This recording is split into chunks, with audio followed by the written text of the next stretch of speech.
This upcoming full moon on July 29th is extremely rare, and I don't see enough astrologers talking about this, so I'm going to break it down for y'all. So let's start off with the fact that the Sun and Jupiter are nearly exactly conjunct on the exact day of a full moon.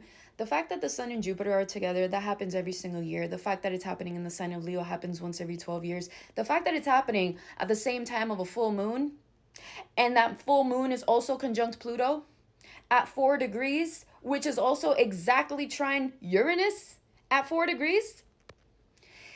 This doesn't happen. This hasn't happened in thousands of years. And I know astrologers have been talking about Barbo's basket. That is still being activated. We still have Pluto at 4 degrees. We have Neptune at 4 degrees. We have Uranus at 4 degrees. Jupiter has recently moved away into 6 degrees, but it's still within 2-degree orb. It's still activating this cute little basket that everyone's been talking about that is very rare. It hasn't happened in our lifetimes.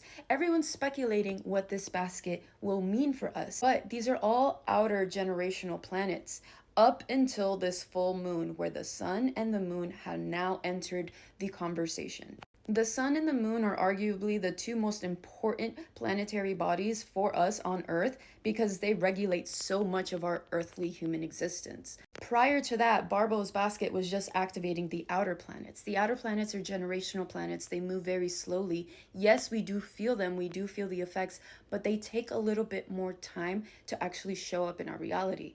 Now that energy is being grounded on this full moon. We're having the Sun and the Moon activating this basket. It is bringing energy of transformation, of death and rebirth with this Pluto. It is bringing energy of expansion and abundance with this Jupiter. It is bringing energy of transformation and innovation when it comes to technology. It is also bringing an energy of spirituality and spiritual ego.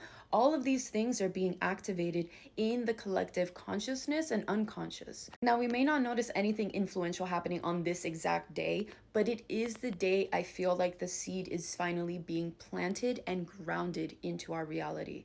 This is also happening the day right after the South Node and the North Node have switched into Leo and Aquarius, activating our new eclipse season, which is going to reach its height in August. So we are just in the beginning of this energetic shift that is going to honestly set the tone and set the stage for this new identity of humanity, of our collective consciousness. If you haven't watched the video I made on the North and the South nodes switching into Leo and Aquarius, check that out on my page as well, because that has a lot of interesting information. Overall, I feel like a lot more truth is going to get exposed. It is going to expand our awareness, our belief systems, and it's going to open us up to a new spiritual understanding.